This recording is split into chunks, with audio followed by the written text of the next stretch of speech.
Hello guys, welcome to my YouTube channel. My name is Michael and this is Logic Everything.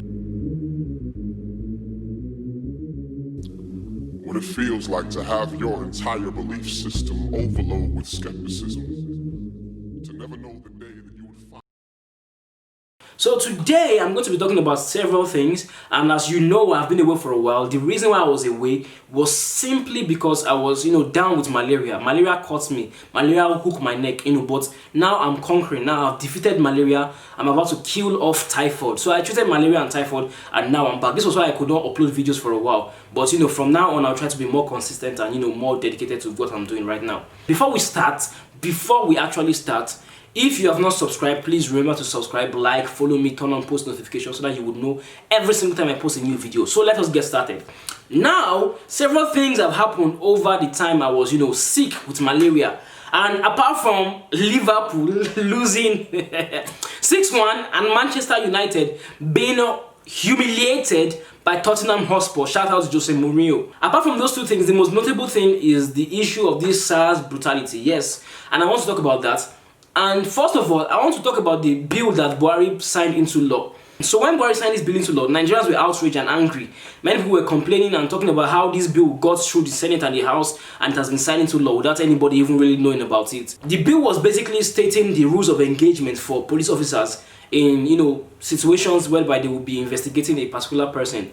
And the most notable thing on the bill is that police officers would not need a warrant to demand to check your phone or to demand to do certain other things. But I think that a lot of people who are actually outraged about this bill did not even read it. They didn't even read the bill a lot, because I read it and I went through it and it was not even as bad as people were saying it was. I know. If you hear Buhari does anything, you are scared, but this particular thing was not that serious. Basically, what it states is that the police officers would not necessarily need a warrant to check your phone or to investigate you, but they will still need probable cause. This is not different from what happens in, a normal democratic society. I don't really understand, the ins and outs of the law, because I'm not a lawyer. But basically, it's not that bad. It's just saying that police officers would not need, a warrant to arrest you, but they would still need probable cause. This means that if a SARS, terrorist wants to check your phone, they would still need to actually tell you what you are being investigated for. They will still need to prove to you that they are actually investigating you for a particular crime, not just stopping you randomly. So the bill is not really as bad as people think it is. Now, one thing I think is very funny is the reaction that people had towards this bill because of how bad they thought it was. But it's not really as bad as that.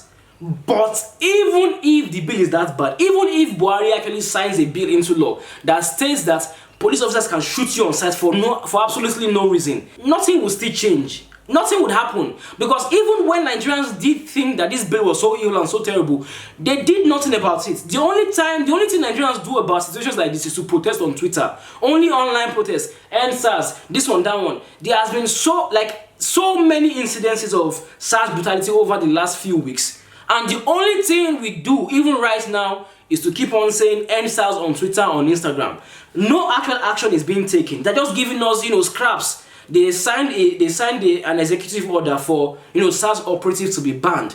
This is just the usual gameplay that they have been doing over and over again. They've done it with the police. When police harass people on the road too much, they will sign an executive order for police to be withdrawn from the highway. Then after a few weeks, they will go back to the, status quo.